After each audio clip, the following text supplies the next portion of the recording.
Michael. Michael. Center. Michael, center. Front. Michael.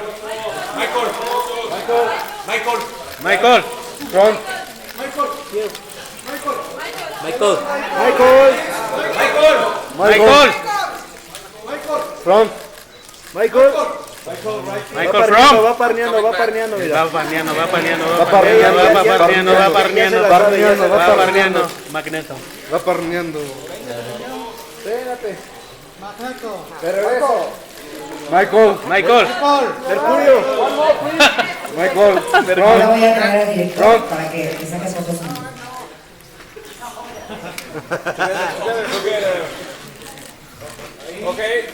Front. Magneto y Mercurio.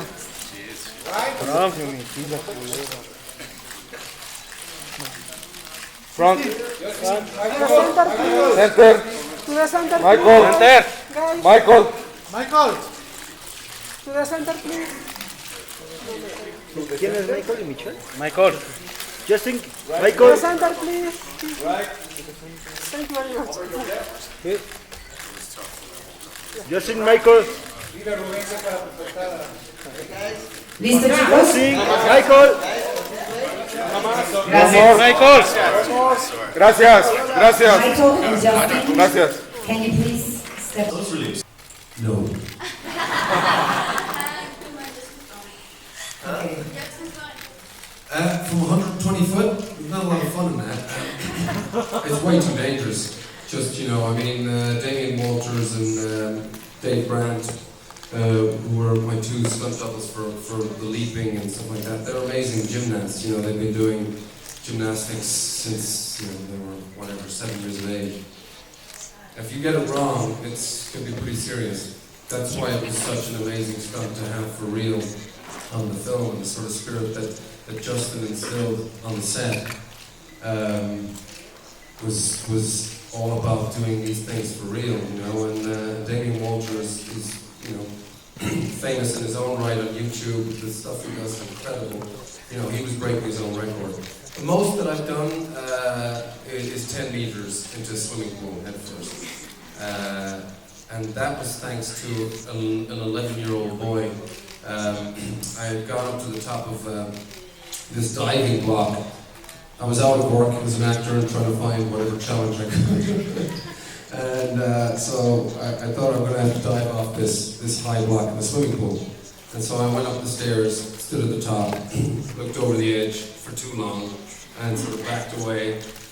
Next thing, these kids were coming up, and they were all jumping off sideways, and tumble turns, whatever.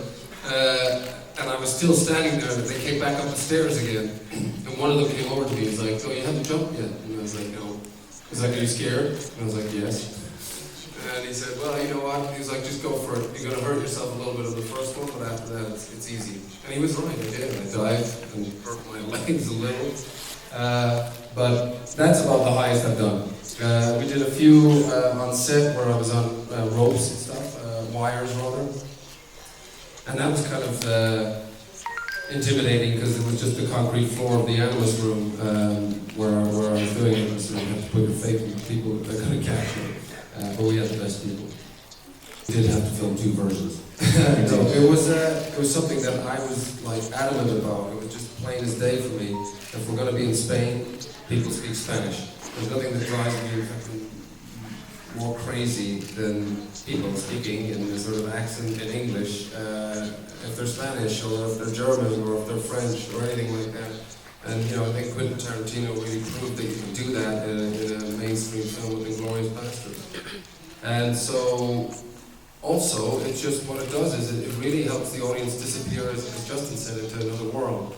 You realize you're somewhere else, and it helps that illusion of going back to another timeline, another existence, another place. Was it hard? Not really. I mean, it's just repetition.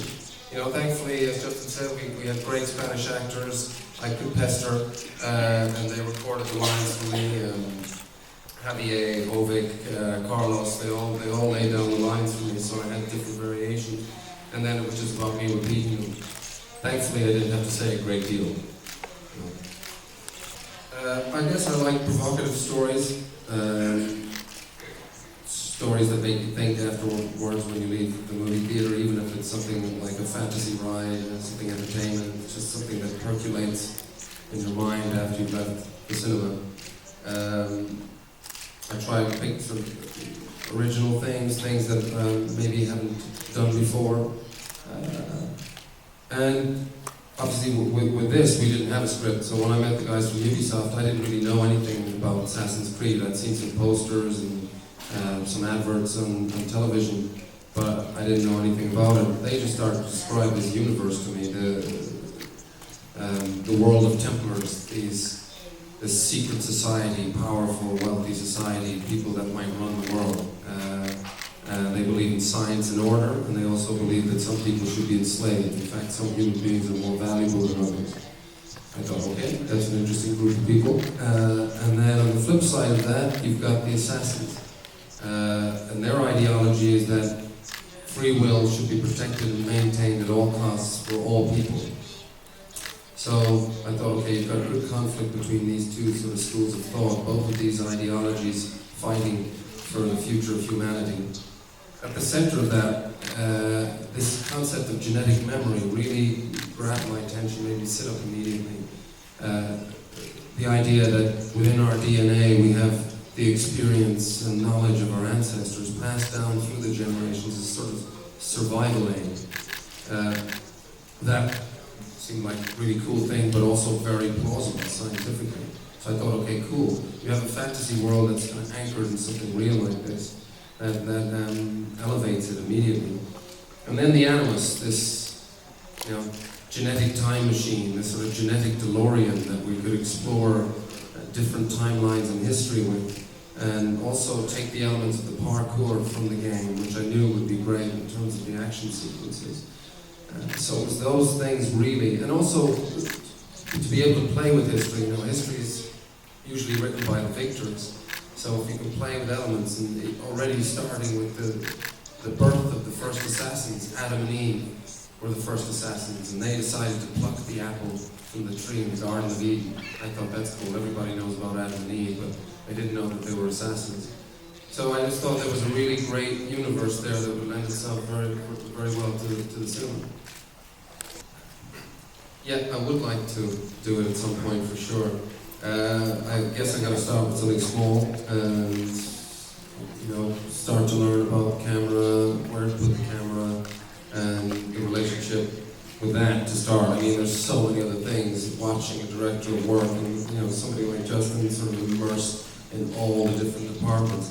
I mean, for the last 2 years, he hasn't had a life outside of Assassin's Creed, so it's a very immersive commitment.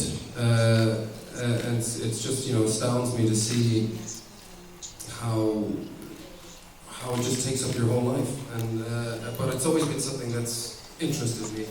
So I will start small and then see where we go. For the next 6 months now or so, I'll be working with DMC, my production company. We'll be working with writers and directors and developing things, and maybe I'll find something within the slate there that I can do. That's a good question. Getting together with Ubisoft, we decided that we wanted to do something original from the games, in a way to sort of set our own tent up. So we developed brand new characters, and along with that we developed a new timeline regression. Because people have got such a relationship with the game and to the characters in the game, we thought we'd bring something fresh to them. And who knows, in later movies we might, call on these characters that are so beloved by the gamers. The Spanish Inquisition just seemed to come really organically, very quickly. It was one of the first things that we settled down on in terms of writing the script. It was a pretty nasty time in history, and we just thought, it would lend itself pretty well to Templars and Assassins, this concept that you have something that seems to be a religious cleansing on the surface, but the idea that behind the curtain there was other politics at play between Assassins and Templars. Isn't it? It will be very interesting to me to see the comedian side. Yes, I'd like to do a comedy, for sure. Someday? Hopefully, yes, someday. Hopefully, next time I do something, I'm going to take a little break, as I said, for 6 months or so in terms of acting. But for sure, it's time to do some comedy. Shall I go first? For sure, we developed a relationship on Macbeth. It was a very intense experience for all of us, Marion, Justin, myself. And it was just very apparent very early on that Justin was somebody that had a very strong vision. I was already blown away by the film The Snowtown Murders when I went to see it. The performances, as I say, his vision, how he captured violence as well. And we just got to develop a real close trust between one another. We really relied on one another, and we developed a shorthand in terms of how we worked. Also, Justin's visual style, along with that of Markapov, I just thought was exquisite. And what he did on Macbeth with the resources given to him, I was so impressed by. So, at some point while we were filming, where I approached Justin and said, if you're any interested in coming on board with this world.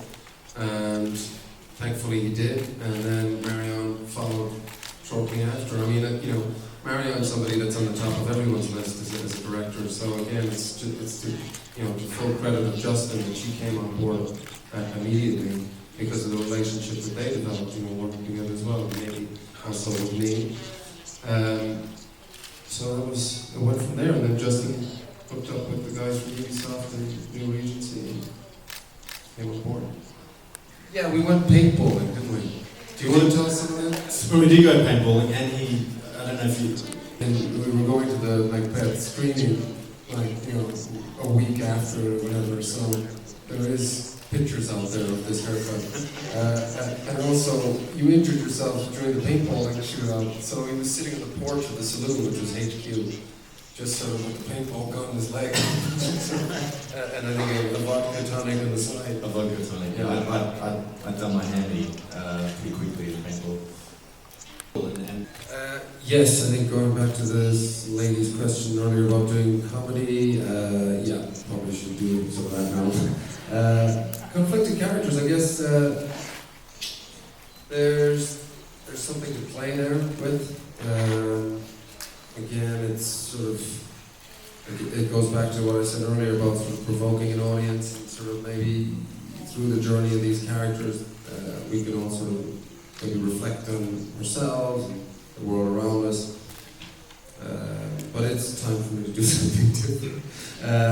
In terms of challenge, producing was definitely the challenge on this for me. I mean, getting together with the guys from Ubisoft from the beginning, finding writers, starting to develop the script from scratch, and then finding, the director, which we did, and Justin was fantastic find, and then, the casting thing. Yeah, that was it was a baptism of fire for me. I'd done it on a smaller level with the film again, my production company called Slow West, but that was $2 million. This was, a much bigger thing. And yeah, I learned a lot. It was very challenging, but rewarding. It was interesting. Yeah, I guess there was two characters to approach. Aguilar was somebody, Justin and I sort of were discussing kind of like a Western type character. He doesn't say a lot, which again helped with my Spanish, but he was a kind of man that expressed himself through his actions. He's somebody that very much believed in his cause, so he's dedicated to it. He belongs to something. He's willing to sacrifice himself for this belief system.